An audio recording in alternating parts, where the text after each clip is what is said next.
All right, Shalom, Shalom, Israel, Shalom to the 12 tribes of Yasha, giving the course all honor and glory and praise unto the Most High Yahweh, Bahashem Yahweh. All right, that's all praises to the Heavenly Father Yahweh, in the name of His only begotten Son Yahweh. All right, it's your brother Yasha Allah coming back with y'all in another video. All right, and so this video, the title of this video is going into meditation in the Word. All right, so meditation in the Word is basically, thinking upon the precepts and ordinances and uh, about of the Most High, right? Let's go to Sirach. So let's get a few precepts about meditating in the Word. All right, Sirach chapter 6 and verse 37. It says, "Let thy mind be upon the ordinances of the Lord." So in the book of Sirach, the Lord tells you to let your mind be upon the ordinances of the Lord, right? The word of the Lord, the oracles of the Most High, right? The works of the Most High. You know what I'm saying? This whole book is full of them, from the Old and New Testament, right? So called. It says, and meditate continually in His commandments. Meditate continually in His commandments, right? Meditate. That's the word that we're looking for. He shall establish thine heart, and give thee wisdom at thine own desire. Right? That links up with the book of James, chapter 1, right? Because the Lord said in James chapter 1, if you want wisdom, right, let's get that real quick. Just a sidebar. If you want wisdom, you got to do something. This is James chapter 1 and verse 5. And this was written to the 12 tribes of Israel. All right, so it's not for everybody. All right, it's for the so-called blacks, Hispanics, and Native Americans. This is the message, all right, to you. Just read verse 1. All right, it's directed to the 12 tribes of Israel, ethnically. All right, let's go to James chapter 1, verse 5. If any of you lack wisdom, let him ask of the Most High, that giveth to all men liberally and upbraideth not, and it shall be given him. So what is that going into? If you lack wisdom, just ask of the Most High. Right? That's what he's saying. Ask of the Most High, and he will give it to you. Right? But also, that links up with Sirach 6 and 37, where it says, he shall establish thine heart and give thee wisdom at thine own desire. But you got to be doing what? You got to be having your mind upon the ordinances of the Lord and meditating in his commandments. All right? If you want wisdom like that. So meditate, right? Meditate. Let's get that definition of meditate. All right, let's get the definition of meditate. All right, so let's go to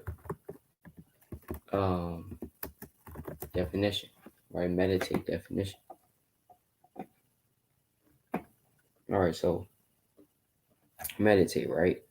Intervene people. Okay, no, that's not what we want. Meditate, right? Meditate, not mediate. Meditate.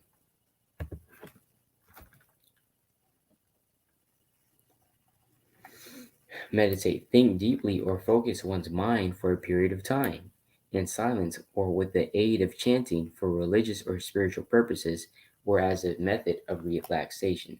So we're doing it for so-called religious or spiritual purposes. We're doing it for the Most High. We're doing it for ourselves too. It says think deeply or carefully about something. So when you're meditating, make sure you're thinking upon something, right? Not just thinking about everything. You're guiding your mind upon the ordinances and the laws and commandments of the Bible. All right. Let's go to Joshua chapter 1, verse 8.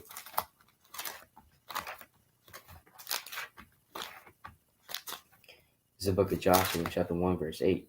It says, this book of the law shall not depart thy mouth, but thou shalt meditate therein day and night, that thou mayest observe to do according to all that is written therein.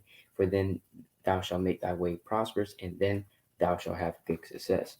So the Lord said that what? This book of the law shall not depart of thy mouth, right? Meaning that what? You should always be talking this, right? I know, in the world, or at your local job or at your school or whatever, you may not have the chance to always be talking about the law, statutes, and commandments. That's why the Lord said that it's best to be quiet, right, in various precepts. But it says, but thou shalt meditate therein day and night. You know what I'm saying? The Lord said that we should meditate in this book of the law. And this book of the law is the Bible, all right? Day and night. It says that thou mayest observe to do according to all that is written therein. All right, so that you can keep the commandments and keep the statutes of the Most High by Yahweh Shah. All right. So come on. All right. Meditation, thinking upon the statutes and commandments of the Most High, thinking upon His works. All right. Let's get this precept in Sirach 39:1. This is the classic. All right. This is like Hebrew Israelite 101. Sirach chapter 39 verse 1. It says, "But he that giveth his mind to the law of the Most High." All right. All right. All right. So it says, "But he that giveth his mind to the law of the Most High and is occupied in the meditation thereof will seek out the wisdom of all the ancient and be occupied in prophecies." So the Lord said that he that giveth his mind to the law of the Most High. All right. That's what the Most High said. You got to give your mind to the law of the Most High. You got to be occupied in the meditation thereof and thinking upon it. Right? That's what he's saying. And you also will seek out the wisdom of all the ancient. The wisdom of all the ancient, we're reading it right here. The book of Sirach. You got the wisdom of Solomon. You got Proverbs, Psalms. These are books of wisdom. Songs of Solomon. All right, Ecclesiastes. These are books of wisdom. This whole Bible is a book of wisdom. This wisdom, the untainted wisdom is found all throughout this book. All right, and be occupied in prophecies. So we have to be occupied in prophecies, of course, because we're living in the end times. All right. So, so those are just some quick precepts about meditating in the laws of the Most High. Let's get another one. Sirach chapter 14, verse 20, and then let's get into the meditation part. Sirach chapter 14, verse 20. Blessed is a man that doeth meditate good things in wisdom, and that reasoneth of holy things by his understanding. So the Lord said that blessed is the man that doeth meditate good things in wisdom. Right? What's the good things? Let's go to Romans chapter 7. All right, we have to link this up. What are the good things? You know, Romans chapter 7, verse 12. Wherefore the law is holy, and the commandment holy, and just, and good. So the commandments and the laws are holy. See that? And just, and good. So when it says meditating upon good things, it's none other but this law, statutes, and commandments. All right? And also, let's see what else is good. This is Matthew chapter 19. Matthew chapter 19 and verse 16. Let's see what also is good. And behold, one came and said unto him, Good master, what good thing shall I do that I may have eternal life? So, a man came up to Yahushua, who the world calls Jesus, and he said, he called him good master. What good thing shall I do, that he can enter into the gates of heaven, that, he can have the kingdom, right? Verse 17. And he said unto him, right, Yahushua said unto him, Slaki, why callest thou me good? There is none good but one, that is the Most High, Yahweh. So the Most High, Yahweh, he is the one that's good. That's what Yahushua said. He said he's not even good. He said that the Father, Yahweh, the Most High, he is good. All right? But if thou wilt enter into life, keep the commandments. So yes, you still need to keep the commandments to the best of your ability. No matter where you are, no matter what your age, and you're an Israelite, you got to keep these commandments, all right, to enter into the life. That's what he said. All right, playing upon tables. But it says that's not the point right here. The point is that Yahweh Shah said, I'm not even good, but God, or the Most High in this case, is the one that's good. So when it says, let's go back to Sirach chapter 14. This is why I read that. Sirach chapter 14 verse 20 again. It said, Blessed is the man that doth meditate good things in wisdom. So the Most High and the laws, commandments are good things, right? And that reasoneth of holy things by his understanding. See that? So the Lord said that you're blessed when you meditate, right? but not just anything. You know what I'm saying? Not just like, you humming and damn, all that other stuff. Your meditation, you don't have to hum, right? You don't have to hum, all right? You don't have to. It's just thinking upon its deep thought upon the law, statutes, and commandments in this Bible, the verses, the ordinances, the oracles of the Most High, right? Um, where was I going to go? Right. Let's get this account about um. Let's get this account about our forefather Isaac. All right. Let's get this account about our forefather Isaac. This is the book of Genesis, chapter 24, verse 61. And Rebekah arose and her damsels, and they rode upon the camels and followed the man. And the servant took Rebekah and went his way. And Isaac came from the way of the well Larai, for he dwelt in the south country. And Isaac went out to meditate in the field at the evening tide. See that? So Isaac, he went outside to meditate in the field. So that's where these Elamites, or the so-called East Indians, that's where they get the concept of meditation. This is where these Moabites get the concept of meditating out in the field. They get it from us because another point is, Isaac is our forefather, right? Isaac birthed two sons, which are Jacob and Esau, right? So, they got it from Isaac and from his descendants, right? And another precept states that Jacob is the former of all things. All right, so we know that basically, these other nations, they envy us, and they take basically, they take a lot of what we do, right, and what we have invented. All right, Genesis chapter 24 and verse 63. And Isaac went out to meditate in the field. And why did he go out into the field to meditate? He went out into the field so he can be around the Most High's creations. All right, if you live in a big city, you may not have the chance to go into the country where you can actually meditate and be around the Most High's creations rather than some artificial buildings and cars and whatnot. You know what I'm saying? Because let's go to Job. Because the earth was made for you, right? The earth was made for you, you Israelites, right? Let's get that real quick. You shouldn't be scared to, on the Feast of Tabernacle. You shouldn't be, too scared about,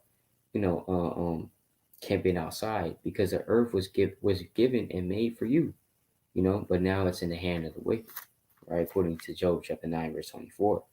But nevertheless, it's still your earth, right? It's still your world. Let's go to 2nd Ezra chapter 7. 2nd Ezra chapter 7.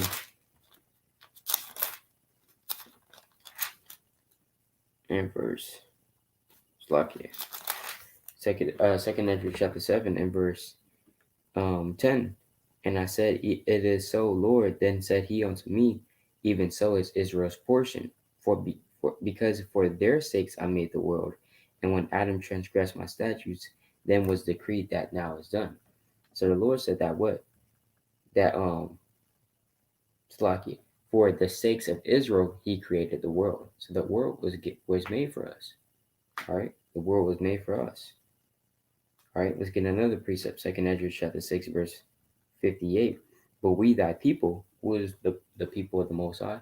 Israel, whom thou hast called thy firstborn, thy only begotten, and thy fervent lover. So we're not only the firstborn of the Most High. We're not only the first begotten. We're not only the begotten of the Most High, but we're the Most High's fervent lover, right? Because in a spiritual sense, we're the bride of the Most High, right? Are given into their hands. If the world now be made for our sakes, see that? So Ezra, he knew that the world was made for his sakes and his people's sakes. All right. It says, why do we not possess an inheritance with the world? how long shall this endure? So he said, why don't we have a possession in this world, right? How long shall this endure? How long shall this captivity endure? You know, and That's what he was asking. If the world was made for us, how come we're not ruling it? Because of the curses, right? Because we sin against the Most High. But let's get another precept on why Isaac went out into the field, right? Job chapter 9 and verse stop. Job chapter 12. Job chapter 12. And I'm gonna start at 6. The tabernacles of robbers prosper, and they that provoke the Most High are secure, into whose hands the Most High bringeth abundantly, right? Because what? The tabernacles of robbers prosper. What does that mean? The tabernacles of robbers prosper. It's going into these Edomites, they prosper right now. They're living in good conditions. Read about that. Let's go to Job chapter 21 real quick. This is Job chapter 21 and verse 7. Wherefore do the wicked live, become old, yea, are mighty in power. Now, who are the wicked, right? All right, so, okay. We have to go through the precepts.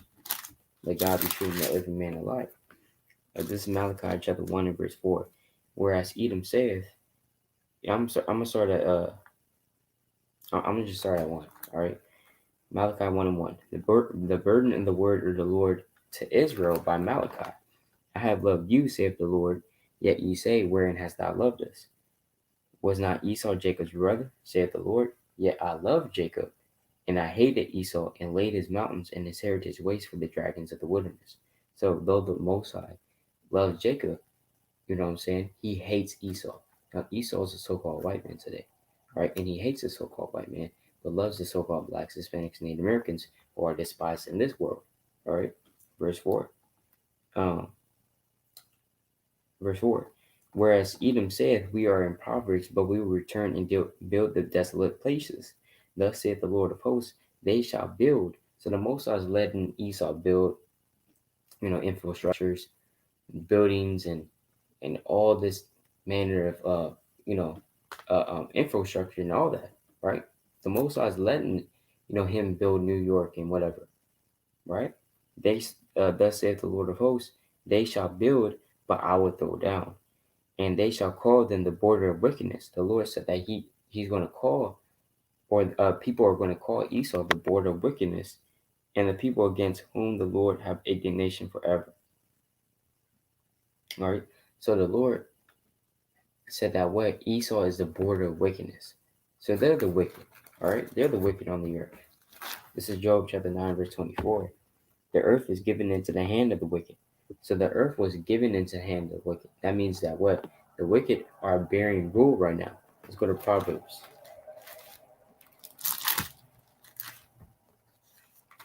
All right. Proverbs chapter 29 and verse 2. When the righteous are in authority, the people rejoice. Are people rejoicing all throughout the earth? Or is it sorrow, mourning, and woe? I believe it's the latter, right? When the righteous are in authority, the people rejoice. So when we're going to be in authority, Lord willing, you watching this video, you're part of that number, of the elect, right? But being an Israelite, right? But it says when the righteous are in authority, the people rejoice. But when the wicked bear rule, the people mourn. So the Lord said that when the wicked bear rule, the people mourn. So right now, the wicked are bearing in rule, and people are mourning right now. The earth is in mourning, right? So the earth is given into the hands of the wicked. So it's obvious that the so-called white man controls. It's like it controls the earth right now. All right. So Job chapter 21 and verse 7. Wherefore did the wicked live, become old, yea, are mighty in power? Let's get down to verse 9. Their houses are safe from fear, neither is the rod of the Most High upon them. So these Edomites, they prosper right now, right? They prosper. All right. They prosper. They're in prosperity. That's why, and Job was tripping upon that. All our forefathers, You read about that in the scriptures. A lot of our forefathers, they're tripping upon, even Asaph, right? Asaph. Let's get that real quick. This is the book of Psalms, chapter, where's this at?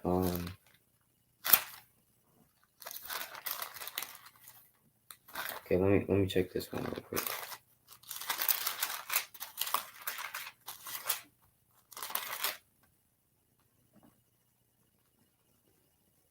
Okay, okay, fine. It might be Psalm chapter 73, right? Psalm chapter 7. Salakia. Con. This is Psalm chapter 73 and verse 1. Truly God is good to Israel, even to such as are of a clean heart. But as for me, my feet were almost gone, my steps had well nigh slipped, for I was envious at the foolish when I saw the prosperity of the wicked. So the Lord said that, or not the Lord, but lucky, Asaph, right? He said that he was envious at the foolish when he saw the prosperity of the wicked. So the Lord said that the tabernacle was a robbers prosper, which are the East Edomites. The wicked, they prosper right now. Why? Because right now the earth is governed in wickedness. So of course the wicked, they're going to prosper right now, because the righteous, the real righteous, the righteous nation, which is Israel, they're on the bottom right now, and this is our captivity, right? But this is these Edomites and these other nations, this is their heaven, all right? But that role is going to be reversed in the kingdom of the Most High, all right? So our forefathers sometimes, they're trying to do what's right. I mean, they were, but when they saw the damn wicked, they not keeping any commandments, but they have all these things. They may have horses, chariots, an army, a strong army, big houses or whatever. But you only have basically little stuff, right? But that's okay, because the Lord said that in James chapter 2. The Lord chose the poor of this world, rich in faith. All right. This is Jeremiah chapter 12 and verse 1. Righteous art thou, O Lord, when I plead with thee, yet let me talk with thee of thy judgments. Wherefore doth the way of the wicked prosper? So Jeremiah said, wherefore doth the way of the wicked prosper? Why is the way of the wicked prosper? That's what he's asking. Wherefore are they happy that deal very treacherously, right? Because Jeremiah's like, hey, they should be confounded. They should be put in shame, like it says in the book of Psalms, right? Why are they happy when they're dealing very treacherously, when they're dealing very wickedly, right? And that's what our people were asking a lot. You know what I'm saying? But let's go back to Job, because that's not even the point, right? But hey, that's the spirit. So where's this at? Job chapter 12, all right? Job chapter 12 and verse 5. So verse 6. So I brought all of that out because of this verse. The tabernacles of robbers prosper. So that's going into, the Edomites, they're prospering right now. And they provoke the Most High as secure, into whose hand the Most High bringeth abundantly. Verse 7. But ask now the beasts, and they shall teach thee, and the fowls of the air, and they shall tell thee. So going back to the main point, why did Isaac go out into the field to meditate instead of just his house or hit on his bed? Not saying that that's wrong. I'm just saying, why did he specifically go outside? Well, the precept says, "Go, but ask now the beasts, and they shall teach thee, and the fowls of the air, and they shall tell thee, or speak to the earth, and it shall teach thee, and the fishes of the sea shall declare it unto thee." So the Lord said that all you have to do, or not all you have to do, but you speak to the earth, and it's going to teach you. That's why he went outside, so he can be in tune with the Most High's creations and look upon them, so that he can also increase in knowledge and wisdom and understanding. Right? In order to see the beast, you have to go outside.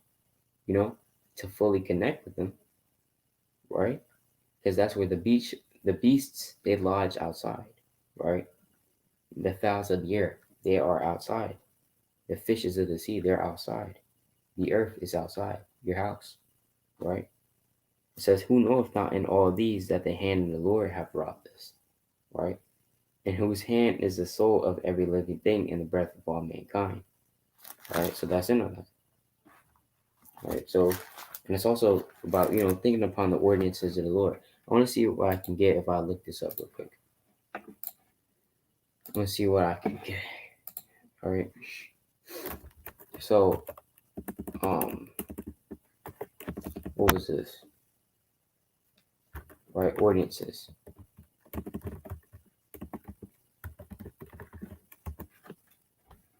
So let's see what I can get. Ordinances. All right. So it says decree, law. Okay. So basically, just the laws. All right. So that's what the ordinances are. The laws. All right. I don't know what's that. A religious right. All right. So you get the point. You know what I'm saying? You get the point. All right. So, come on. All right. So that's why he went outside. Let's go back to that in Genesis.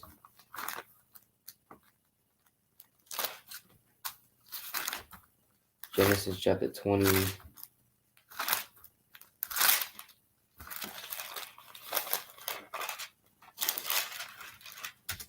Genesis chapter 24 and verse 63.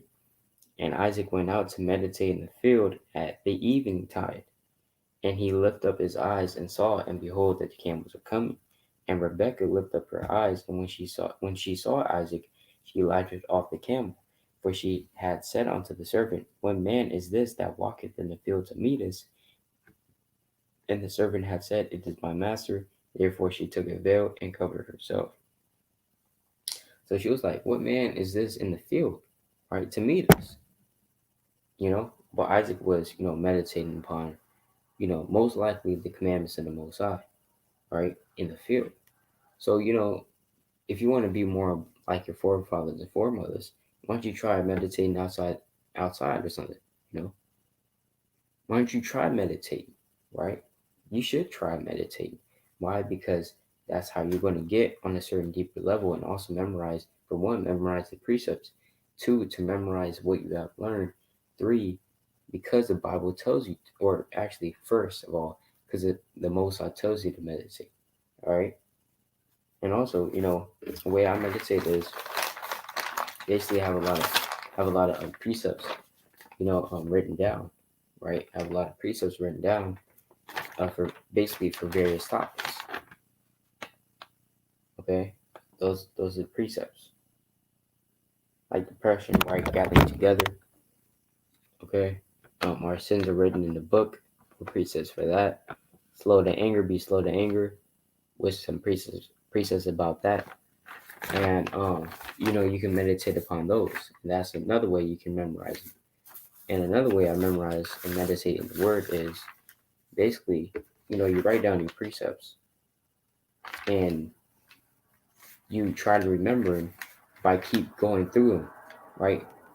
You just keep going through them. So like this, right? For example, let me take a precept about, or let me get a subject, right? Let me get a subject real quick about, are the Most High judging everyone according to their works? So I look at the the page for the first time because I don't know all the precepts. But after a while, you should be able to memorize the precepts of the Spirit and power of the Most High, Yahweh Bashmi Moshe. All right. So this this is how you would do it.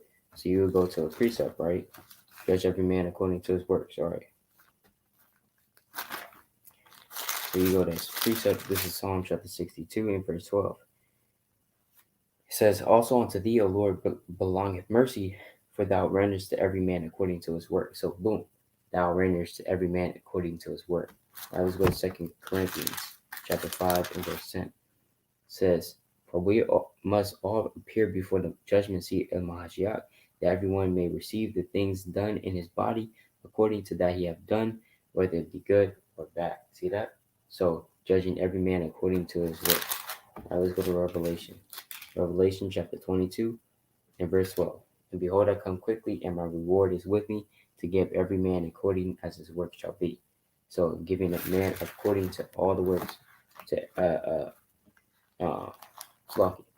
according to your work, right? Giving you a reward according to your work, right?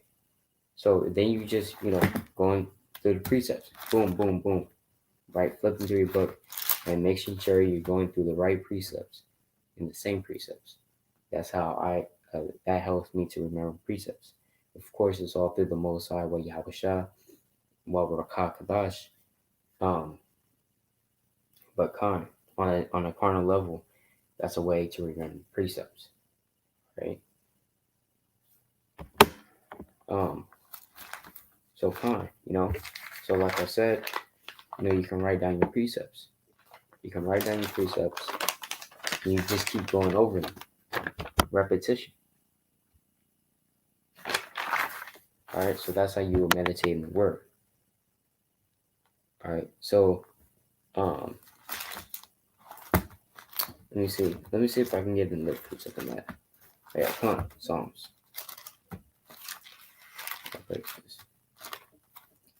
All right, so I'm gonna close out with this. Book of Psalms, chapter 1, verse 1. It says, blessed is the man that walketh not in the counsel of the ungodly, nor standeth in the way of sinners, nor sitteth in the seat of the scornful. So you're blessed when you but it says, blessed is the man that walketh not in the counsel of the ungodly. You're not just hanging around worldly people just cause, right? You're not around them. You're not standing in the way of them, right? And that's the man that's blessed, because you're in this truth, right? Verse 2, but his delight is in the law of the Lord, and in his law doth he meditate day and night. Again, with the meditation in the day and in the night, right? Verse 3, and he shall be like a tree planted by the rivers of water. So men are referred to as trees, if you didn't know that. You will be like a tree planted by rivers of living water, that bringeth forth his fruit in his season.